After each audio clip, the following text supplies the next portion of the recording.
to that guy. There are 3 guarantees in life. Death, taxes, and bed in North. That aged like milk. Oh. Hello everyone. Welcome to this week's edition of the Panic Traders. Another fine week of Supercoach we've just had. Some exciting things that happened around the grounds. We're going to talk about our teams today. You know, what we did well, what we're happy with. Few of our popular segments. Compliment Criticise is back with a bit of action. A few new ones, the pursuit of consistency. Cameron's going to deep dive into that. Yep. Welcome. My name is Eric. Hello, Cameron. Welcome to you. My name is Cameron. Thank you all for being here once again. It's been a rough week across the board, both on Supercoach and watching the games, but I'll dive into that. But how was your weekend? Weekend's fantastic. Started off with a bang on Friday night. We had some ribs. Watched the Pies get a great win. Yeah, we did. And I'm really surprised that jersey's still hanging there. Yeah, look. We will address the elephant in the room. That's later down the track. We don't want to make everyone too depressed to start with. But that was my take on the week real quick. All the games were dog awful to watch.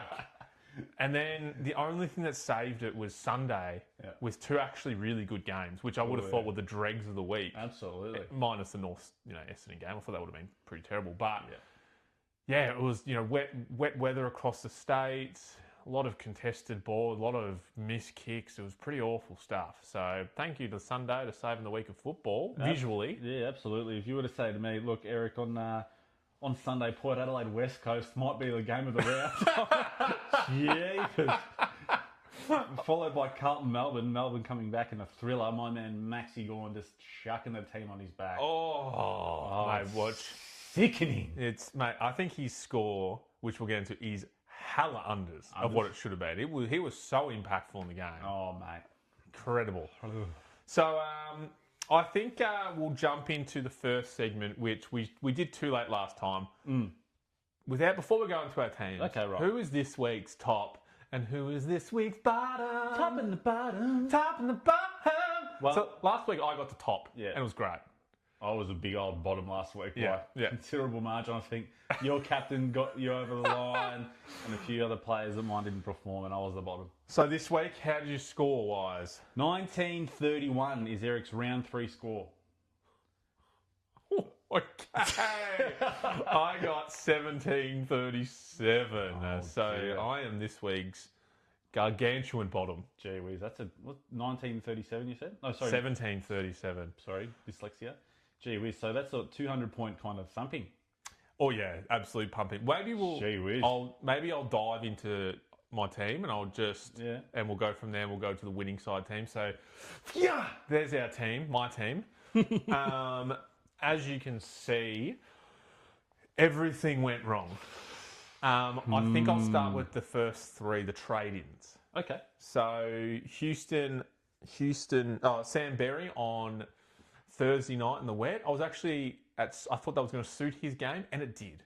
Highest clearance getter on the ground, attended the most centre bounces across both teams. Huge numbers, though. It's just 22 touches. Did he get a goal? I can't remember. And 5 tackles for 80. So I'm not angry with that. I think it's one of those games. I think last week I talked about Caldwell pulled 116 out of his ass. Yes. And he didn't deserve it. I think this week it's the other way around. The Supercoach gods are saying, hey, you got some points last week. Sam Berry can just sit on the pond. Just even it out. Yeah. So that's not the end of the world. Dan Houston. Boy, oh boy, I have no idea what happened here. I know you made some good comments last week about Darcy Moore and Jeremy Howe coming into the game. Darcy Moore was injured and barely played. They just didn't use him at all like they had been in the last 2. It was a complete new game style. They had the bye and just came back and said, we're not doing what we were doing. So I'm stuck with him. He made some cash. 61 though. Now his break-even's bumped up to 70. Look, I was hoping for 100 with his break-even to then stay at 10. So he'd have. So that's put me in all sorts there. And the third one, Shorty. This is one out of the 3 I'm not too fussed about. The weather over in Freo, did you see how much rain they had? 60 mil in the 24 hours prior to the game or something like that? I did see the forecast was projected quite significant rain. Ridiculous. I'm and not then sure the state of it during the game itself. it was, the sun came out at one point, but the whole ground was soaked. At one point, it downpoured for a bit. And it really affected Short's game. So he still had 10 marks, which is the game he wants. But the thing that I took out of it, the part where Short has been great in the first 2 weeks was, run around the back at the handball, play on. But because of the wet weather, no one wanted a handball. So it was just kicked down the line. Yeah. So I'm not too fussed with that 60. I know people will read that and he's probably going to be traded out as much as he was traded in last week. People rage trading, a bit of panic trading, you might say. But they were 3 of the many misses for me. They were the 3 that I brought in thinking they would, give some meat to the bones of my team. Yeah. Yeah. Across the board, everyone had Cherry, Dog. Lucky I VC'd him. Because I was going to VC Jackson against Richmond into Captain Cherry. Because Richmond don't have a ruck. I was like, Jackson will turn up. But then I saw the weather. So luckily that's the case because I wouldn't have taken his 108. And I would have Captain Cherry. And boy, my score would be a lot worse than it already is. 60 points less. Yeah. Not many bright lights across my team, if I'm honest. So Oliver is probably the only one. Tunned up again. So happy with that. And he looks really good. As I've said the last 3 weeks, he's playing the exact same game. And he's got another 100. So he's going to keep I think he's going to keep playing the exact same way, and then he's just going to cop random 60s for no reason because that's just how he plays. So, yeah, bit to think about in my team. How about yourself? I'll just comment on yours a little bit. Yeah, jump in. be nice. We'll come back to that. Yeah. So I think I did okay given the 1931. If I check on my Supercoach app, puts me in it's only a top 7% score for the round. That's pretty good though. Which is not terrible, absolutely. Puts me in top 5% overall. Lovely. So jumped up another 14,000 ranks inside the top 10k now. Here's the team. Woo! The bright lights, Jordan Clark in the back line continues to do what he's doing. He actually dropped price this week. He went down to 562 after getting 129, so didn't make his break even, but still 129, taking that every day of the week. He looked really good in that Richmond. I know it was Richmond, but he was everywhere. He was linking up play. And this just proves you should never panic trade. Week 1, 75. Yeah. And he was almost on the chopping block. Yes. Except there was other people to move around with some injuries. So, and you sat on him, said you need that 120. So good move by you because he looks really good. I had other pressing issues, which made me keep him. Yeah. Which is all right. Lockie Ash, did okay. 108 Supercoach. I don't think he had many kick-ins, not the usual amount he has. I'm just browsing for the stats. So one kick-in play on, which is down from his usual, 5 or 6. Yeah. So, that's really good for that, though. Yeah. And considering that, played in the loss. Yep. Not too bad, 106. We'll take that. Everyone's got Jack Sinclair, doesn't matter. I got a few dead rookies in the back line. Lindsay looked good. I think he'll hold his spot now. Yeah. I think a few people traded him out when he silly. Week before, whatever it was. I didn't really watch the first West Coast game too much. Well, not watch him. Watching it against Port. Yeah. Wow, he's good. So I don't know why he got dropped. Maybe it was injury or sickness, but he looks like a lock. Potentially. Yeah, real good player. Everyone's got Nick and Butters, and a few people have got Max Holmes. Pretty happy with the Max Holmes bring in last week. 121. So a great start to his role in my team. Still pretty low ownership. I think he's under 5. I think he got a few percent brought him in last week, but there was a few other options that people brought in over him. So. I didn't want to bring him in. I wanted to have Bont on the buy. Oh, yeah. That's right. As we discussed. But I copped it, and look, I'm happy he's there, I guess. You copped it. You copped 121. That's how you put it. Just copped it. Whatever. Okay. His price went up, so his BE would be nice and low, continue to go up, so other coaches will struggle to get him in, keep him as a plot in my team for a little bit. Parrish is a talking point. Yes. So I have a little segment to deal with you on that. Yeah. And we'll come back to him. That's why I left him out of mine. Willem Dersma continues to impress. 104 for me this week. Yeah. Field, fantastic. The ruck line. Oh, my goodness. As you can see. Oh, Eric, you took a bit of a stab at the McAndrew VC. Yeah. What was your train of thought there? That's a really interesting manoeuvre you've done absolutely. There. That's Eric not paying attention to his team properly. and just flicking around like minutes before the first game started, and I had the VC on Grundy in the flex and flipped him around, and I was going to move McAndrew or move the VC, but the game was just about to start, so I was locked on McAndrew. Anyway, could have been. If it wasn't McAndrew, it would have been Sherry. It would have been the same outcome. Yeah, you're correct. Imagine if you got 140, just like this huge big brain move. Like you just, I know what's going on. Look, it's not outside their own possibility, given they versed Geelong. And so it would have been two rookie rucks going against each other, kind of a coin flip. But anyway, 6-8. Yeah, ended up with a max score, 131. Our captaincy, which is fantastic. Yeah, it's a good finish. Here, like 20-some touches. I saw 58 hit-outs. For 131 for someone who impacted the game and brought Melbourne from the depths of despair into a huge win. So that's Supercoach playing unders on that one. Not many to advantage, though, where I think, like, if he had a few more of that 58 to advantage, it would have been, like, 200-esque. Yeah, I reckon it's in double figures easily, hit-outs to advantage. The game that I was watching. So, yeah, 58 hit-outs. Do I have hit-outs to advantage in front of me? No, I don't. Anyway, Max Gorn, fantastic. I'll pull it up here. Yeah. The forward line's a real dead point for me. Everyone's got Sheasel. Yeah. But then, like... where do you go from there? Yeah, something I'll touch on later in our Players of Interest segment. Yeah. It's just something some people you might consider in the forward line, just because it is kind of dead at the moment, I think. Yeah. Like you had Track and Sheasel. Yep. And now you've got Sheasel, and who else are you worried about? Flanders. So, that's well done. I was looking at your midfield. So you got some big scorers through the midfield, which is good. The three mains, Oliver as well chipped in. Strong three in the back line. I wanted to point out, I did have a quick gander just before. So I currently have 7 players averaging over 100. Yes. Which is not many. I believe you have around 11 or 12. Really? So there's the big difference, which will lead into a segment later on as well. 8, 9, 10... Grundy on bench. 11. Yeah, 11. Yeah, so there's a difference in the 3 weeks. It's kind of, you want those consistency instead of players going up and down. Mm-hmm.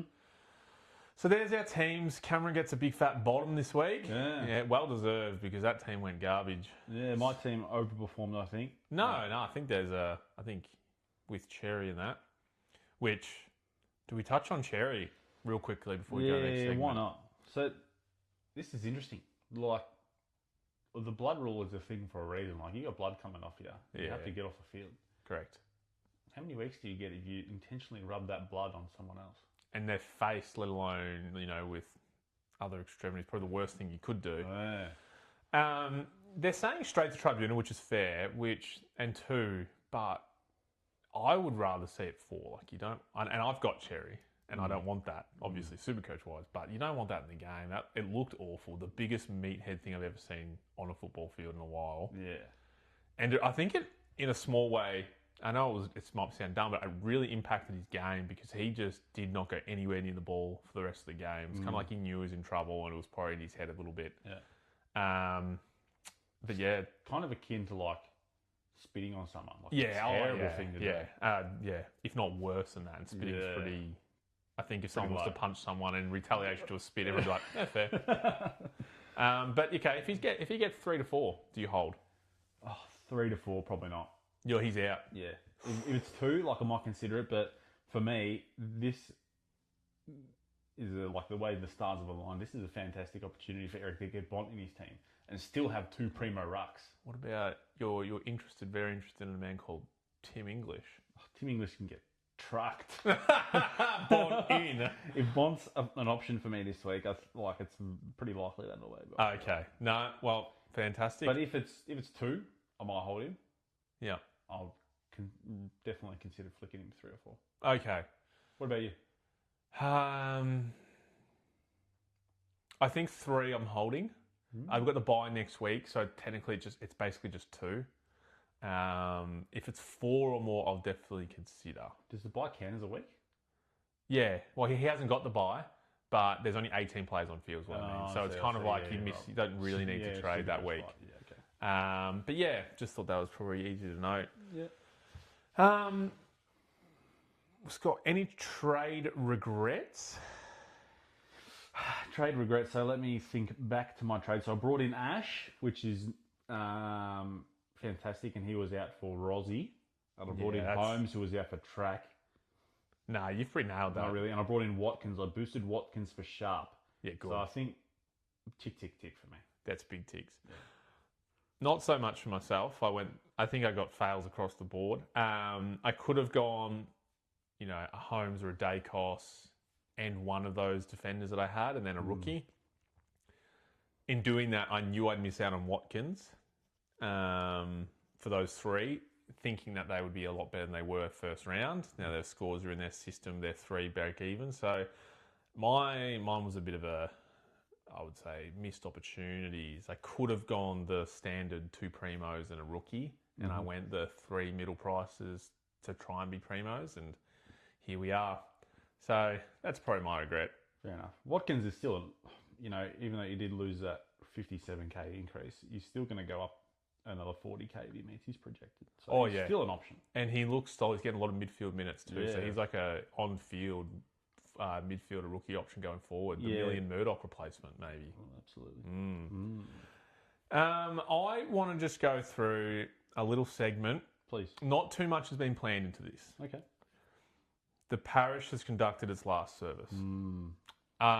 What do we do with Darcy Parish? It's averaging 75. Break even now of 71 and an expected of 79. So and that expected is very accurate to where we've probably seen all his scores. So I'm not expecting 120 to come out of him like we were all hoping for at the start of the year. What to do with him? Are we holding? Is anyone in this world holding Darcy Parish? Look, I definitely think so. If you are someone like myself who has like 2 or 3 rookies that are like, may not get a game, you need warm bodies. I think you should probably prioritise that over getting rid of Parish, who is a warm body, giving you 60s. Yeah, wow.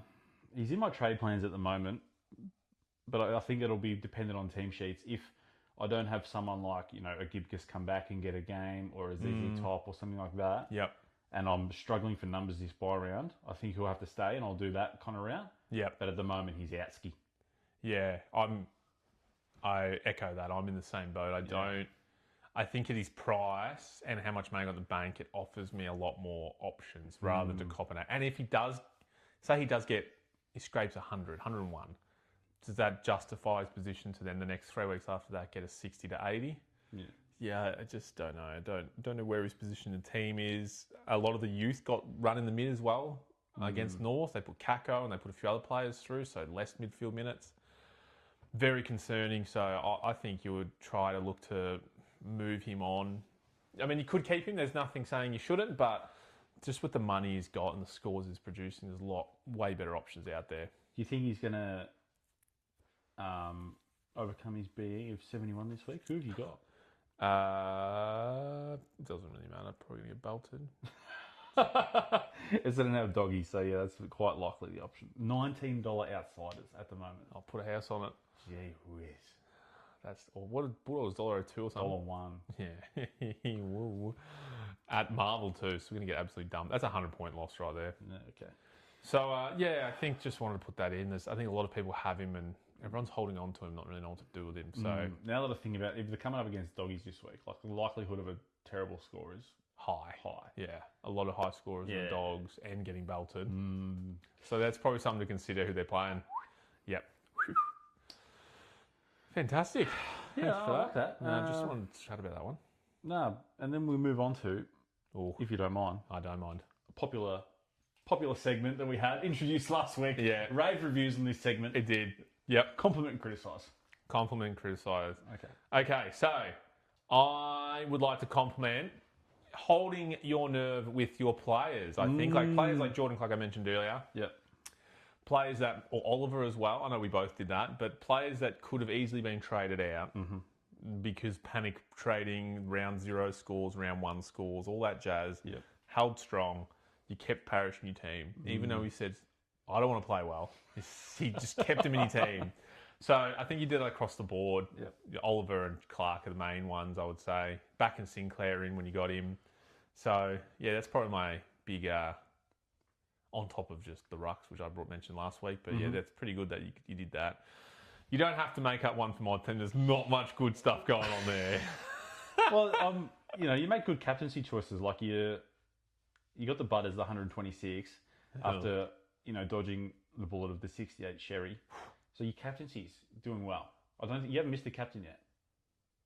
No, I got Butters round 1. Yeah. So yeah, I did miss. Fantastic. And that was VC into Butters captain. I like your Lawler pick. I'm a fan of that. Given the limited options in forward, I think Lawler is actually he'll at 77 like average at the moment. I think he's only going to get kind of better. The Tigers, might mesh together. He might push like 85. He could be like top 12. Oh, look, I hope so. He's just really. And he started the game so strong. I think the first 10 minutes he's on 35, and I was up and about, thinking, here we go, ton up. And he did disappear in the back half of the game, but the whole Richmond team did. Freo kicked, 12 goals, 15 goals, whatever it was. Did he say they scored 15, 28 or something like that? Really? Or 25, 28 behind? Jesus. But so, Richmond barely had the ball in the second half, so that really impacted his score. But as I said, when he has the ball in hand, he's really good. There's a reason they gave him Dustin Martin's number. So, and as I look now, so for F12 for the average is 94. Yeah, so he's a bit off the mark. So, you're a bit off the mark, but if you go down to, say, 80-ish, he's kind of 37, 38. So, I think the potential's there for sure. Absolutely. But he's only played, which I only realised during the game, it was like his 15th game of AFL. I was like, oh, yeah, he's still young. Yeah, he's only in the system for a year. It's like, oh, yeah, okay. So, no, I appreciate that. Criticism, just my entire team. Fuck, everyone has bad weeks. Just so happened that every player. Maybe it might be a question along with a criticism. Okay. Is there such a thing as too many pods? Yeah. Too many speculative picks? Yes, there is. We came into this week and you had, I think you might have had Caldwell, Windhager prior to this, and your McCarthy. Mm-hmm. And you've brought in 3 more in the Houston, Berry, Short. Bringing up my teams, if my computer wants to load. Percentage picked in teams. Oh, yeah, that'd be an interesting stat. So how many pods? At a glance, I reckon you got a dozen pods. No, I don't want to have a dozen pods. I don't have that many pods. You got 1, 2. Houston is not a pod anymore. No, he got 30% trade. I wonder how many people are going to trade him out now. So my computer's had to reload. So Caldwell 0.6, yes. Sam Berry 1.5, Jaden Short only 3.7. So not many people backed him in. So I'm glad I did. 102 average. I still like the pick. Yeah, no, I'm still all over that pick. He had one bad game, so people will sell this week, which is that's good for me. Windhager 4.2, McCarthy 7.4, and then we go into Clayton Oliver 11.9. So 1, 2, 3, 4, 5. Oliver 6 if you count Oliver. So I was a bit obvious with the dozen. No, dozen's a lot. Dozen's a lot. But yeah, so I thought I'm still backing all those players. Every players have bad games. That's why no one averages 160. Correct. And I believe that all those players just happen to have their bad round this week. The stars aligned. Stars aligned, and it all just happened in one week. And those 6 players collectively gave you 480 points. Correct, if I'm lucky. And McCarthy on the top of that, he's in that bracket, and he scored 2 scores in 85 and now in 90. He is not doing what I want him to do, but I don't want to panic trade him yet. He's been pushed back to half-back, so he's lost the midfield minutes altogether. Yeah. He's not completely destroying you. No, he looks a lot better down there, I have to admit, but it's just not the scores I'm after currently. So yeah, I'm just looking now. So he's got the 86 average. He's currently ranked 32 in the averages for the defenders. Yeah, it's not 114 break even. So it's not looking great, but there is hope. No, there is hope. There is hope. Yeah, it's the main thing. So, that might be the criticism I offer. That if from this point you were to go any more mid prices, any more like speculative picks, I'd be starting to ask questions. Yeah, I don't know. I think I've probably run the course on mid prices so far. You got to be in it to win it, and who dares wins, they say. Yeah. But to what point? Yeah, no, I may have gone too heavy. We'll see. We'll see how it pays out in the long term, because that's what I'm hoping for here. But okay, I'll go with criticism for you. I mean, I can't not go past the VC on McAndrew. That That's glaring in the face.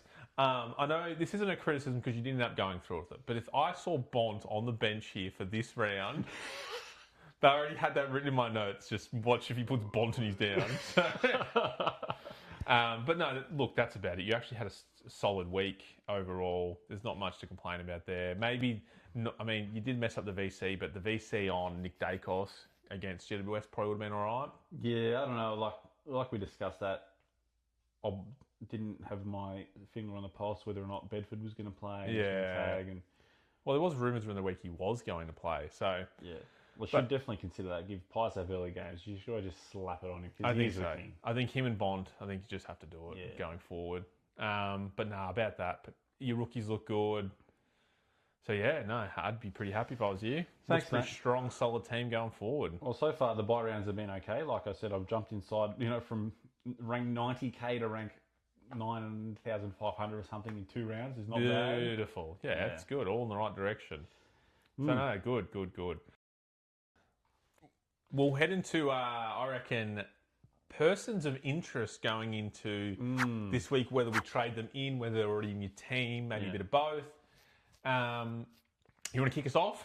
Yeah, so persons of interest for me. So, one of the big talking points of the week, someone who's traded in massively is D. Houston. Yeah. He's a person of interest just because I'm curious to see what, new owners do with him. In that he let all new owners down, I would say, with a 61 score. Yep. He was projected to increase a massive amount of money, like around something silly, like 67 Yeah, grand. it was a ridiculous amount, yep. And he's only gone up to 14 grand, so he's at 445. So, 445 it's not a disaster stations yet. If you wanted to sideways out of him, you probably could and get another option. Yeah, for sure. What do you think? He's got a break even of 70, so I think this was an awful game for him. Nothing went right for him. He was around the ball, they never kicked to him, and when he got the ball, he just kicked out the full. I wouldn't expect that score again. I would expect a bad game should be 80 going forward. So he'll make the break even, and if he does this again, we all look at it and go, okay, we got trapped. Yeah. We got baited big time. Out he goes. In comes someone like an Ash. You make it work. Yeah. There are players that played their first game this week, so there'll be rookies on the bubble next week, which I think we've got one written down here. So I don't think it's doom and gloom. Just think it's one of those weeks, and you got to bite the pillow a little bit and ride it through. And news has that Stacey Moore is injured again, out for a couple of weeks, so he might absorb a little bit more of the ball kick-ins and receives and such. Good signs for us. You probably ride it for one more week if you're an owner. Yeah, absolutely. And who they got? They got Brisbane up there. Brisbane at the Gabba. On Thursday. So smallish turnaround, bit of travel. Yeah, I mean, I'm not trading him out this week, but can I expect a massive score from that game? I don't know. Okay, we'll see. Yeah, that's a wait and see. Brisbane are a tough opponent. Yeah, that's a wait and see. He might, one that we saw who's catching a bit of eyes, but I don't think people are believing just yet. Luke Parker from North Melbourne. 161 this week, mind you, against the Bombers. Yeah. Averaging 121.7. He's a mid only at 513k. Yeah. So I think he was down back this week. Yes. Yeah. Chopping him out in the back line. I think last week as well, he was playing mostly through there, and then this week he just played like the half-back flank, racking them up. Yeah. So I think if that continues in a couple of weeks, if he gets that mid-defender kind of DPP, I think he becomes a real option. Does he become an option with Parrish sideways? Yeah, there's a bit of extra cash there. So he'd be a pod right now. A pod averaging 122 is almost unheard of. Absolutely. I hate that. Another mid-prizer. I can do it. It is, like, he is old, but if that role is his... Concrete, yeah. Yeah, that... And given that North are coming off, like, wins... Yeah. I think it sticks. Sheasel was on one of the footy shows talking about Luke Parker and saying he's, like, real concrete down there. He's like, got that kind of general role, being that senior body. And, like... As someone who doesn't love mid-prices, I know it's not a mid-pricer price, but does that, for you, is that an option? That's kind of a chasing points situation for me.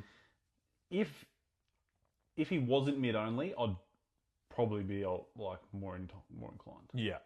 I think the mid only at 5.13. Yeah, like I'm kind of at mid only this price range. You're comparing him to like a Clary. Yeah. You go like Luke Parker or Clary. I mean, well, stats wise, you'd say Luke Parker, but I think because you want Clary. Yeah. You know, Clary's only playing midfield. He's going to get those minutes. Correct. So, yeah, I think he's one to watch, but I'm happy for people to back him. It's really cool to see a few people get some pods in like him. But I think he'll score well still if he keeps that position. Yeah. Yeah.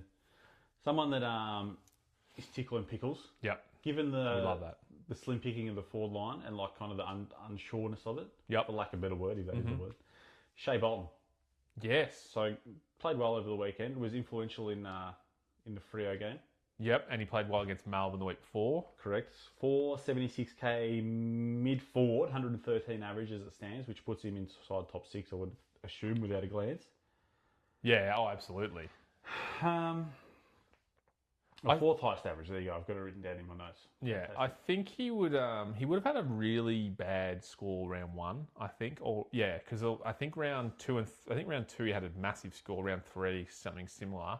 So round 1 would have been awful, I imagine. Yeah, in the loss against who they played round 1, they lost to someone. Oh, Geelong. He's one of those like really hot and cold players, isn't he? Like he's either dominating or he's non-existent. Yes, I feel there's nowhere kind of in the middle. He's got a break even of 9, projected increase 38k. So like today, like this week's, if you're gonna go him, it's kind of a good week to get him, unless you pick him up at low 500s. As someone who's also skeptical on these type of price range players, are you going to go him? No, but when we discuss my trade plans, shortly, why. I'll talk to you. Okay. He's not a player that I've watched too closely, to be honest, out of all of them. So for that reason, I wouldn't go him because I like to at least have some background knowledge before I trade players, rather than just looking at some stats and going, oh, well, Merritt's averaging 104. I'll put him in my team. So he's one that I haven't, but I could see a lot of people picking him up specifically for that price increase, and there are no forward options. So I think a lot of people have money sitting on the bench. Yeah. Cherry going out is going to open up a lot of options for a lot of people. I can see that on my most traded out, he's the most traded out at the moment. So people are jumping all over that. Not too bad. I do have to put in the 2 scores he got were against 2 bottom teams, Melbourne and at home, and then Richmond at home. So maybe something to look out for and just be wary of. Another one in here. Don't know how I feel about this one. Tim Kelly. 401 mid-forward, 105 average, on the bubble to 28 BE. Big price increase incoming. 400k, Tim Kelly. I think I might be in the believer here. Really? Yeah. Okay, tell us more. It's more just because of the slim picking of the forward line. His price point's like 400 grand. So if you go there and he kind of kills you a little bit, like you can always like kind of downgrade to someone on the bubble or like a rookie who's upcoming. Yep. I had a bit of a watch of the West Coast game. I think he looked all right. And so like this year so far, he's given you a 90 and a 119 and split the middle for a 104 average. Yep. So fantastic. Puts him at F5. And then looking at his recent, like his games at the end of the year last year, like he did start playing better football. Yeah, so like he finished the year in a 97, 67 down week, but prior to that it was 102, 121, and another 100. So like his last 5 to 6 games present good footy. I'm interested to see because you're not a min-price man. So if we'll get to trade soon. So hold on to that because I want to hear why you didn't go him.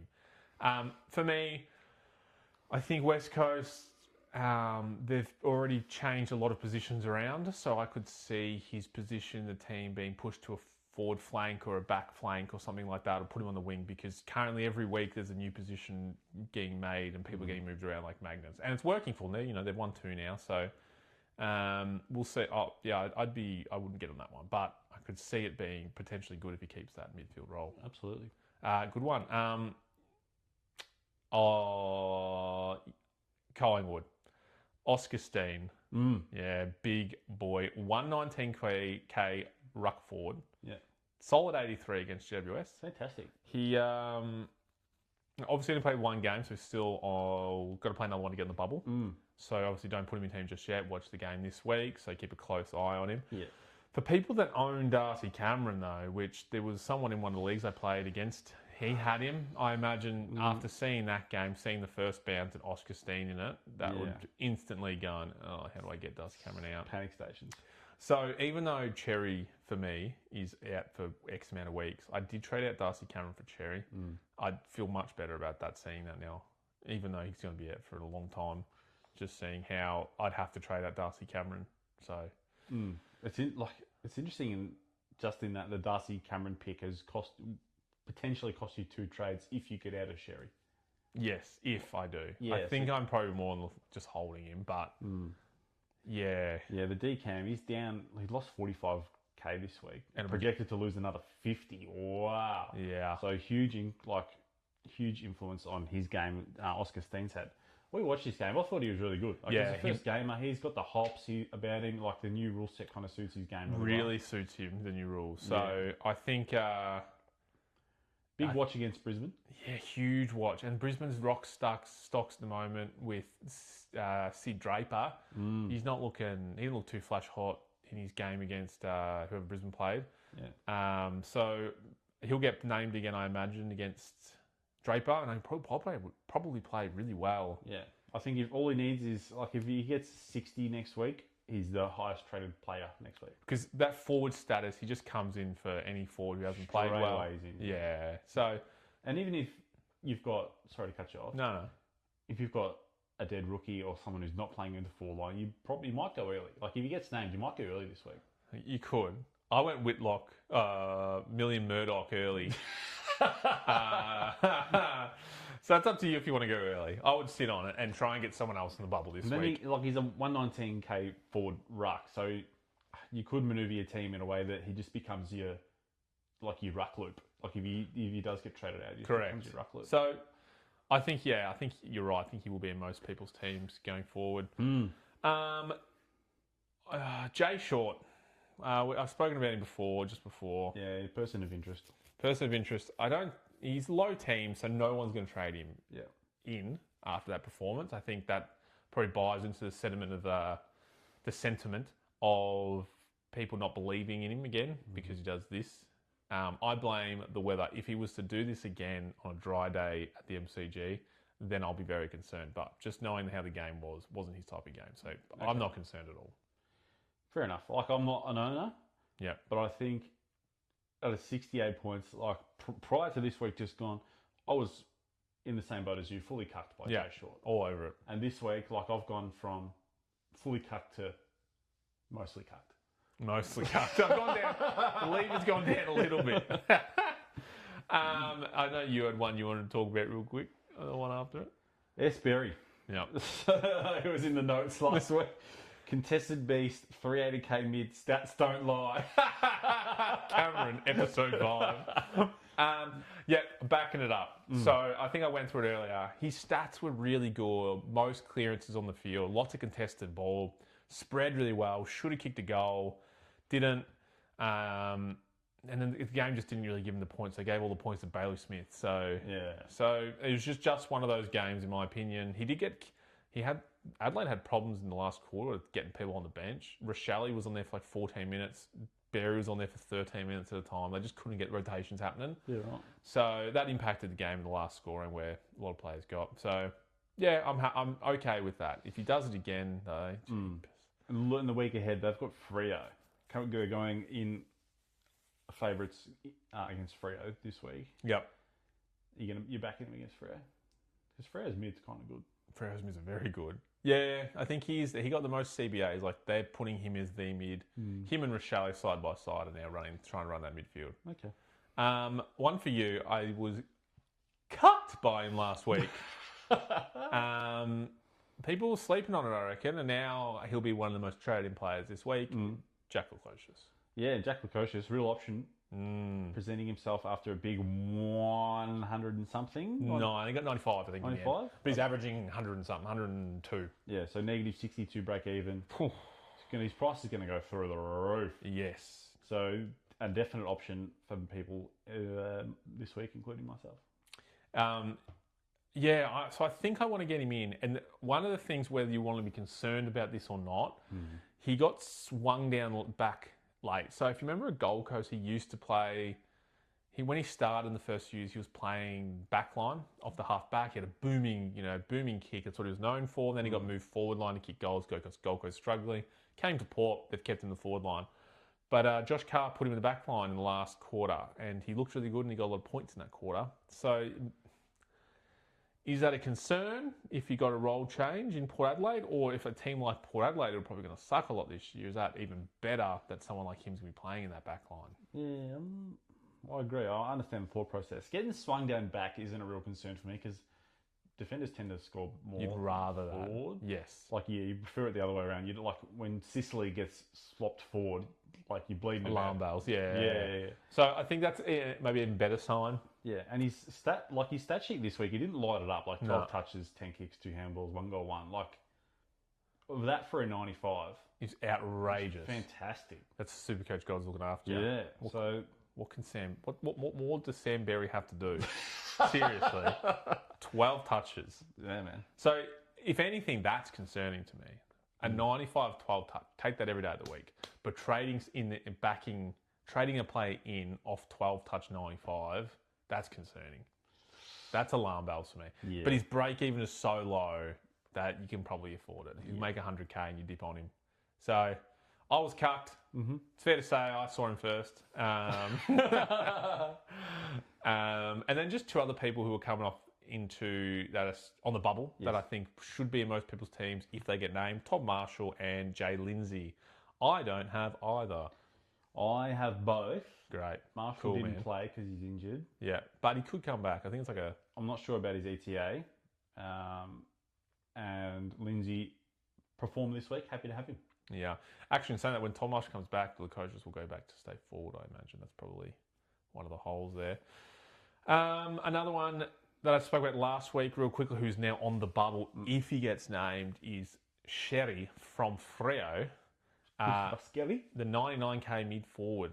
Yeah, mid-forward. Like, if he gets picked, the only reason he's an option is because of that DPP, I reckon. Correct. And it's so dirt cheap. 99K. Oh, just that 31 this week. I did have my eyes on the scores this round, and I saw that he was sitting on the bottom of the table for most of it. Really took all game to get up to 31 points, which is kind of... Another thing that I want to I know, so second game of AFL, different kind of game, but also very wet weather. He's a very run and gun, sprint down the wing player, and that was just not on the entire game. So those players, him and Short, very impacted by this. It was just kick, contest, kick, mark. And Tracy just marked everything in the wet, but...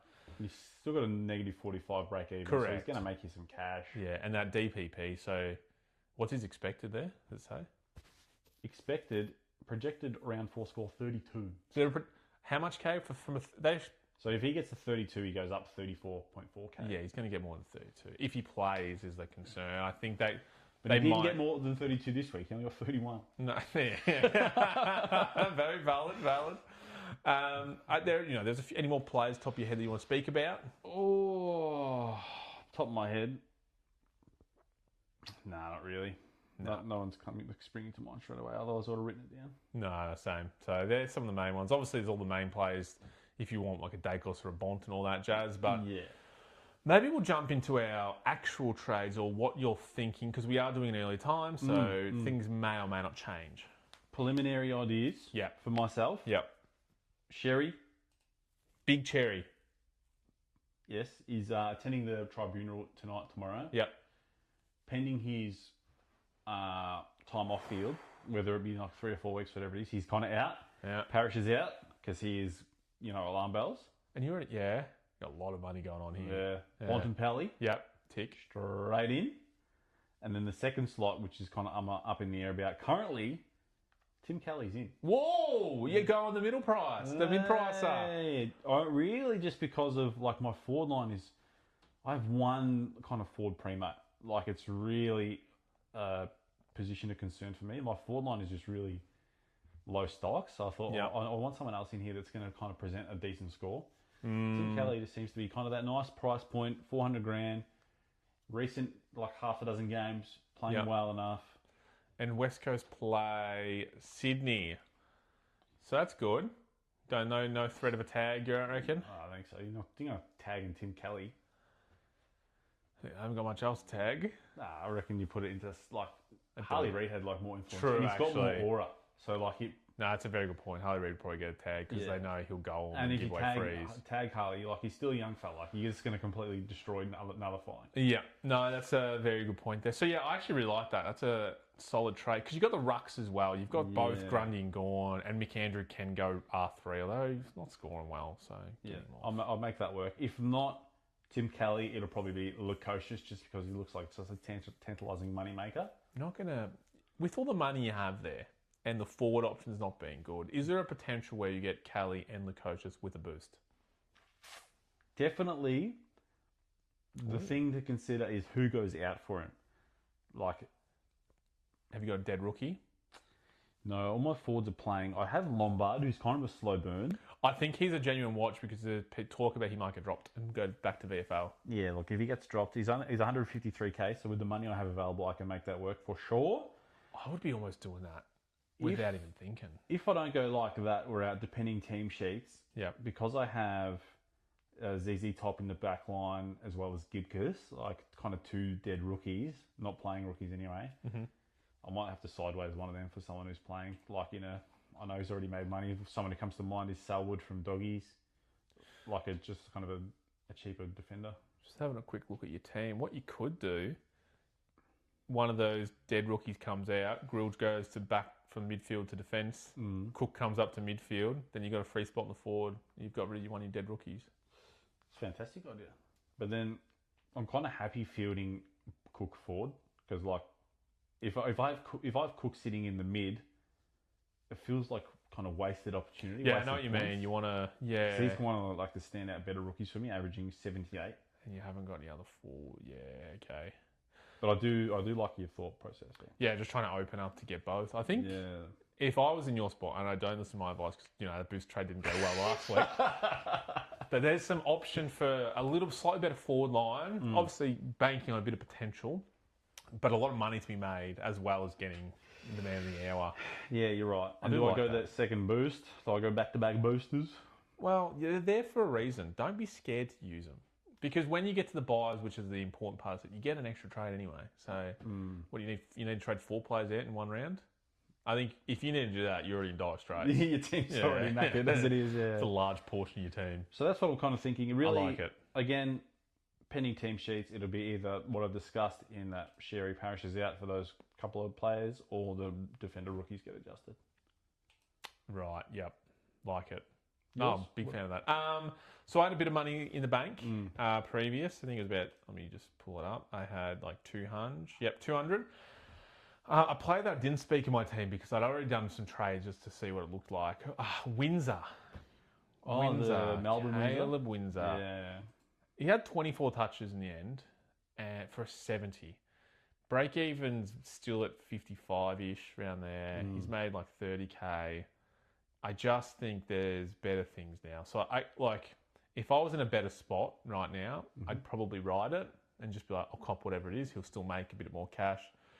But I think this is probably one of the last weeks I'm going to make a lot of trades. So I'm thinking of making 2. And with the money on the bench, getting rid of Windsor, who's about 280 now, also getting rid of Parish. Parish? I can bring in... Who can I bring in? Oh, yeah. Lindsay. Xavier? No, Jay Lindsay from West Coast. Yeah. And the Bont.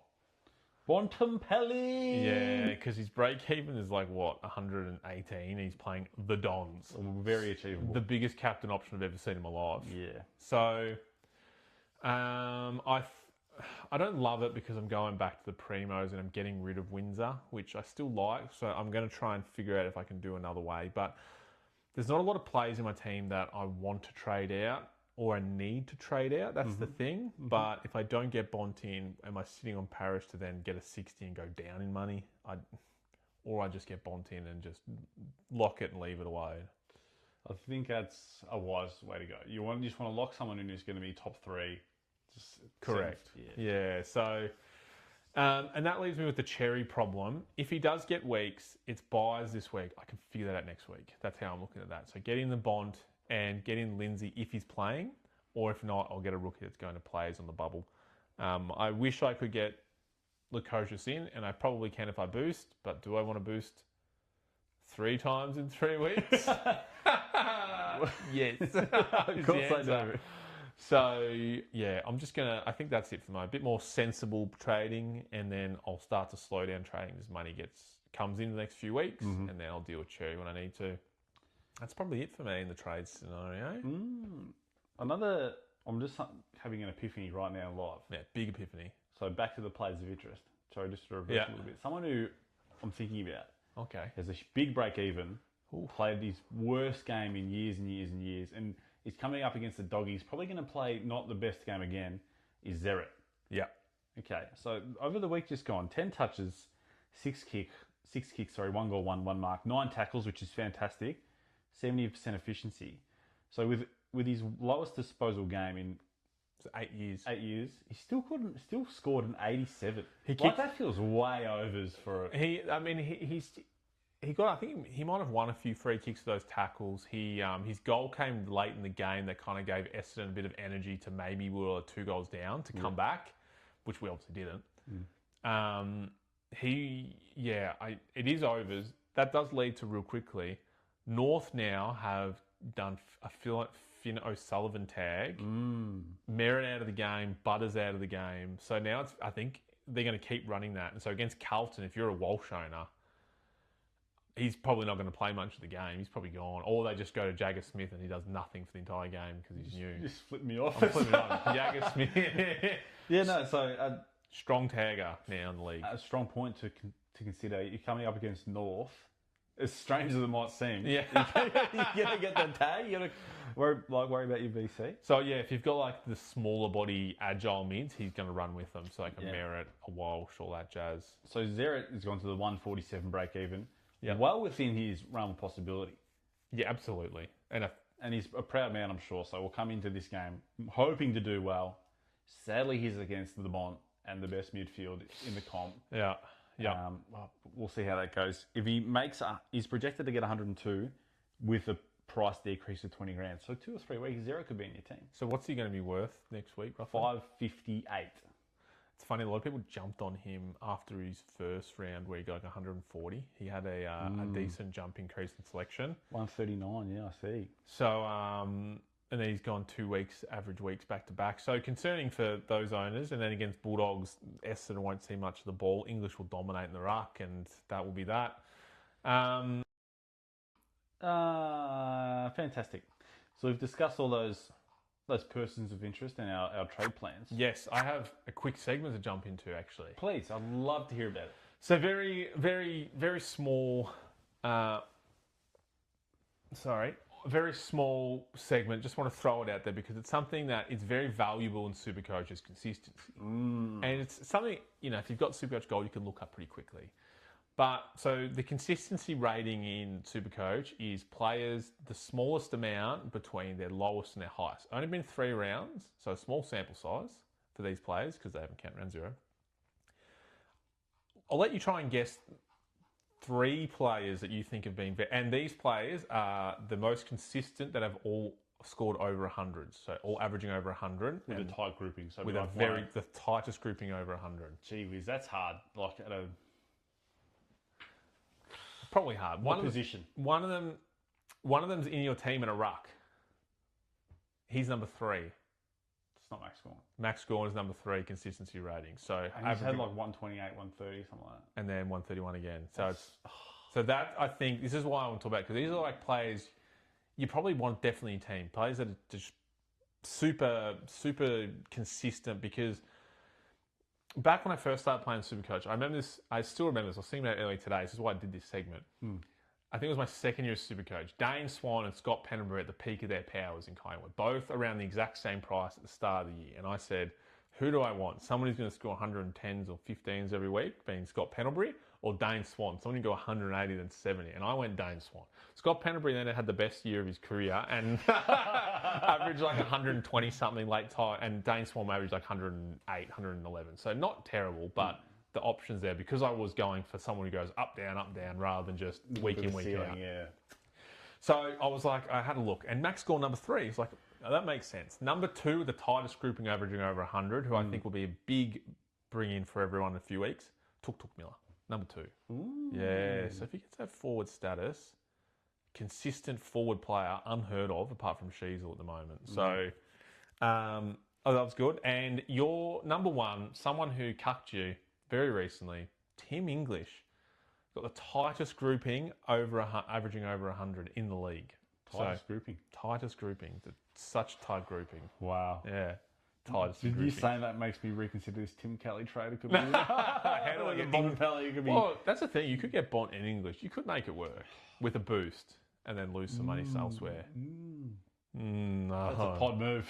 That is a big pod. Well, pod move being Tim English in 50% of teams, but The bringing English and Bont this week would be the pod move. it would be huge if you did that. So I just wanted that. I'm going to monitor this, I think, as we go throughout the season, because I would like to see who averaging over 100 is staying consistent. That's fantastic, and I think it's really relevant at this point of the year, given that you want to have those players early that will average you that high amount through the year. Like, Correct. If for whatever reason, like you say, we in your conundrum Pendlebury, Dane Swan at like round 18, you might go the opposite, like the sub person with the higher ceiling, in hopes of getting like high rounds. I want that 170, 180. Yeah, but if you get that consistency and pushes away and then makes your way up the chart and you higher ranks in Supercoach. So just want to flag that. I'm going to probably refer to that every week and just see if anything changes in that area. Great stats by you, Cameron. No, fantastic thank you. insight. Love that segment. Yeah, I loved it too. Welcome addition. Yeah, you're welcome. In my shoes, something we touched on last week. I don't know if you've got the table in front of you. Or I can pull it up. Yes. Yeah, so just with the players that I have available in my team, what the coaches around the league are thinking. Most traded out in my team, to no one's surprise, is Sherry. Yeah. 136 break even. He's going to get 10 weeks. 10. 680 grand. You can get anyone you want with Sherry. And I suspect that Marcus Bontempelli, who is the most traded in person, not in my team, will be that sideways pick. What's the percent in your team? If a Bontempelli coming in? 16.2. Whoa! So what's the number of trades it says? Still very low at the time of looking at this, 175. Oh, coming in. Yeah, so 175 coaches have made that trade at 16.2% people. Still early days. We're still one day over the passed round. Yeah. Parrish is out. Lombard, who's that kind of slow burn dead rookie, potentially he'll be out ski. Yeah, I can see that. And someone who irks me sideways. Yes, Mateus Philippou. Oh. Far out, man. He's kind of a slow burn as well. Like, he's got a break even of 6. But when you're scoring 48, like, it doesn't really help you. 5 minutes into the third quarter, he's on 63. Finishes the game on 69.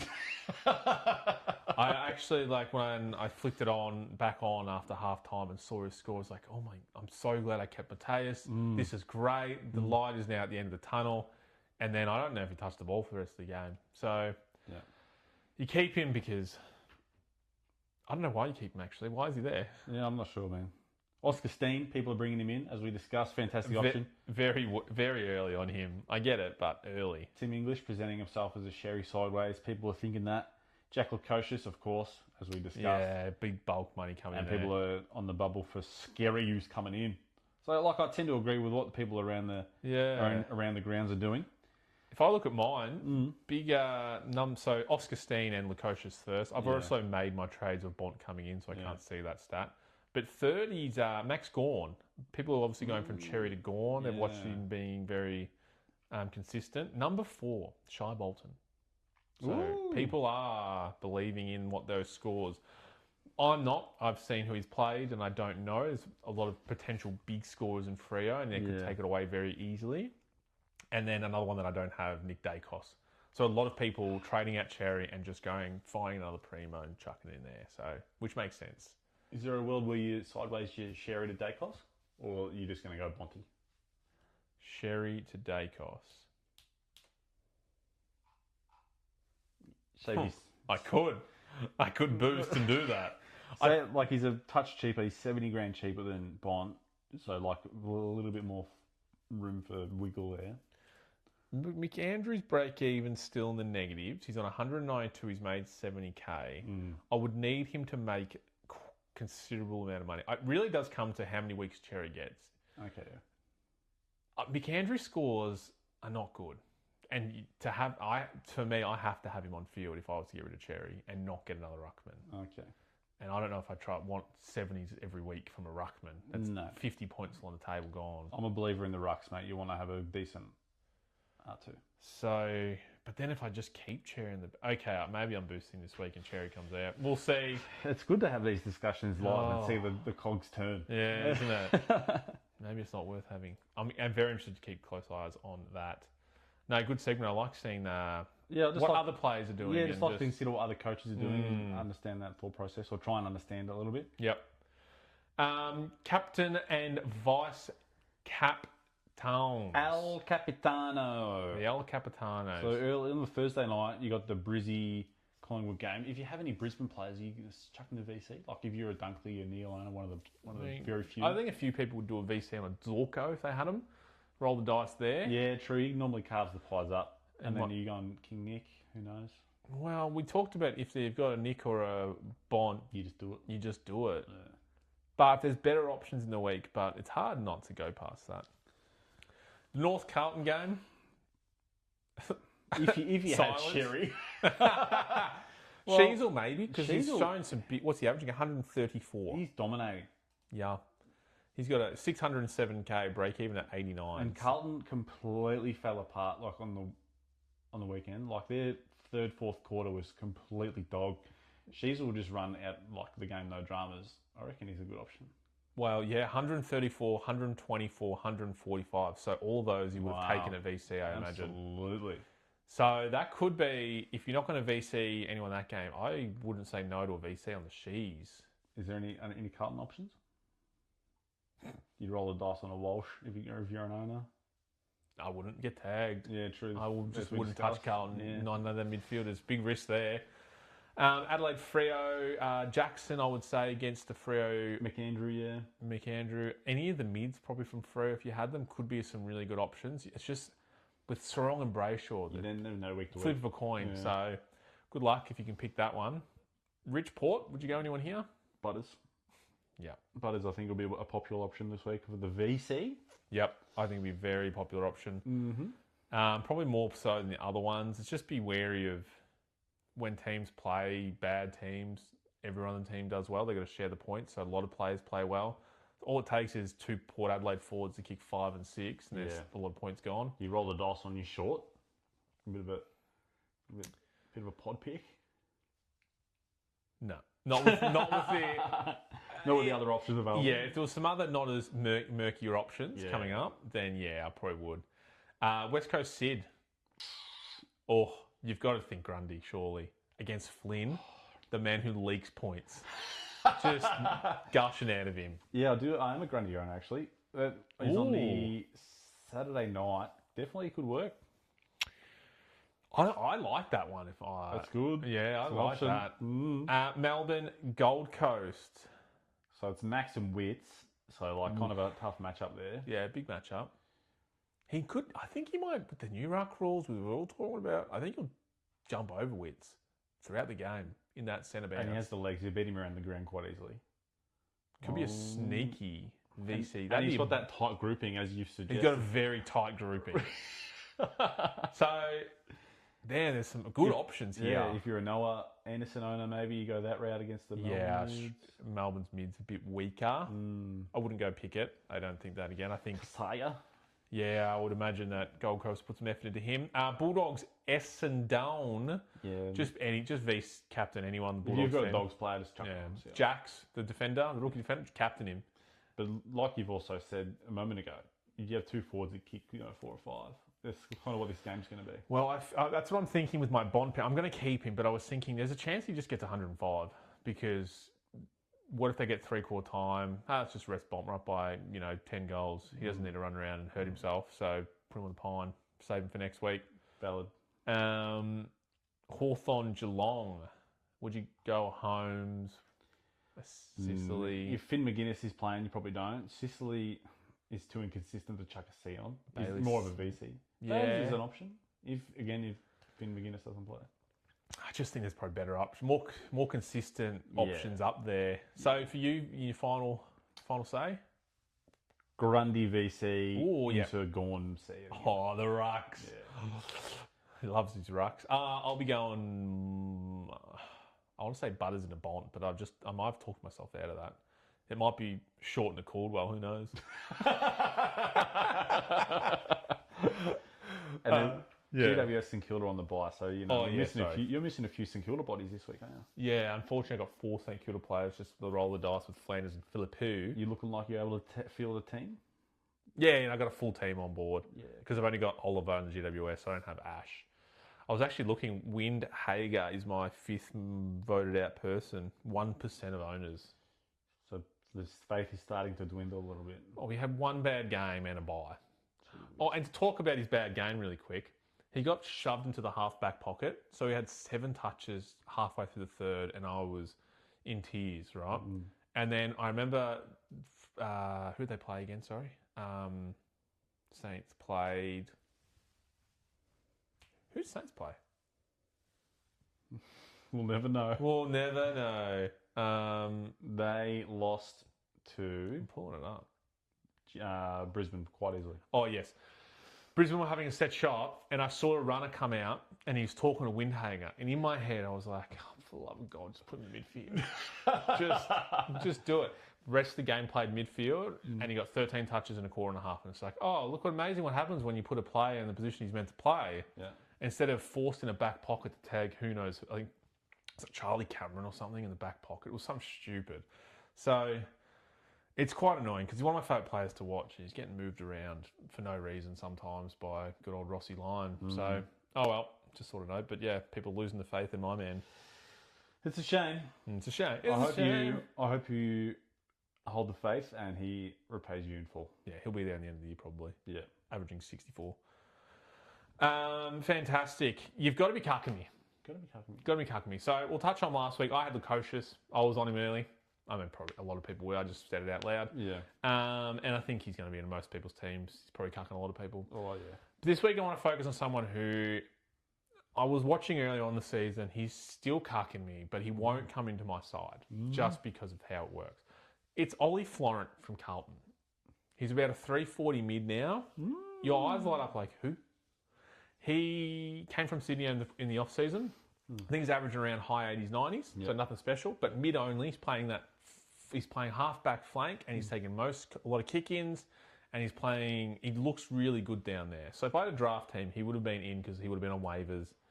And I really do want him in for a bit of lols, but I just know to be good at Supercoach Classic, I really shouldn't.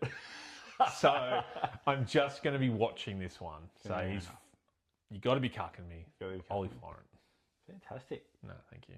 I tried. Mine's a bit more of a popular selection, and which is kind of the reason he's cucking me. So he's at 20.7% as I speak. Ooh. So I pick it.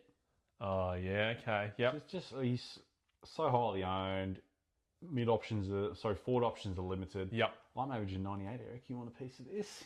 Have you looked at his... Under 500k? Yeah. Have you seen his scores, though? I saw his 135 on the weekend gone, which is kind of what's tickling me pink. Yep. But the 74 and the 86 prior... Don't tickle me pink. Average out that, definitely average it out. So he's currently sitting at 98.3 average. Just looking the goods. 98. 98, which puts him at a moment's notice on the average table with forwards and at F9. And I think, if I'm correct, around half-time, he would have been mid-30 points. So what he's done is in a half of football got 100 points, which is that's great. You would be, if you're an owner, frothing it. Melbourne's second half was huge. Absolutely, and he was a pivotal point of that, him and Gorn. Correct. Yeah. So is that more concerning, alarm bells, that he got 100 points? Or is that more like, oh, look what he can do? Look, it's more of what he can do. That wasn't a part of my thought process. It was more of just like, this guy's highly owned. He's one of the few forward options that looks all right. Yep. He's pretty affordable. I don't have him. I want him. Nah, perfect. No, awesome. Yeah, okay. Who was your last week's cucking? Sorry, I reckon was it English or Bond? Yeah, it was Bond. He wasn't even playing. That's right. It is now time for the 10 to 1,000 club. 10 to 1,000 club. 10 to 1,000. 10 to 1,000 Galbraith's We nailed that, really. Look, I was in charge of last week. How'd it go? Good is the answer. So I got 0 of the 6 legs. Here is my percentage. It is very low. I think I have 1 from 11 legs. So that is not high at all. Got to be in it to win it. Got to be in it to win it. So I have a new approach of what I'm doing next week. I'm going to keep it to myself and I'll explain it next week. It's going to win. It's slam dunk. I know what I'm doing. I know what's happening. So, yeah, not great by me. I've probably gone too adventurous trying to get those odds. So we'll rein that back. We have, as we're doing a new time slot this week and probably going forward, the markets haven't really opened. Yeah. So Eric will do his bet the next few days and we'll post it on socials and we'll rave about it. Follow those socials. Keep in tune with the 10 to 1,000 club. That's where you'll find our multi for this week. It'll be big too. Yeah. Here's Eric's percentage. Mine's probably gone, but it's back now. There's our losses and our win rate on average. Geez, I'm bringing that down. Look at that low number, Eric. It's so small. But no, awesome. Is there anything else? You doing that, showing us all the numbers, made me think to something we discussed last week in the captain's hit, captain's not hit. Oh, yes. I'll pull up my captain hit. Yeah. So vice captain was Cherry. So that's a 0 for moi. McAndrew. Did McAndrew hit? 68. But I think 126 for Butters and 131 for Gorn. That's a hit. Captain's hit. So captain's hit, and there's their percentages. I think we're roughly the same in the averages. You'll see the numbers up there. Let us know if you've got any better captain picks. There's a lot on offer this week. So I could see us. I know we talked about what we had, but there's a high possibility I change some of those. Games might be very one-sided this week. So, no, awesome. That might wrap it up. Yeah, fantastic. Thanks for your time today, Cameron. I appreciate panic trading with you. No, thank you for panic trading with me. There's a lot going on, a lot of panic trading. So thank you, everyone. Socials, get on them. Message us directly. Email, Instagrams, all at the end of the video. Stay tuned for more content and wish everyone the best. Yeah, if we do the pod next week and that goes, Jensy's still there, I'll be surprised. Oh, yeah, it's probably not. Bye. Cool. Imagine when you hit record, that'd be fucking annoying.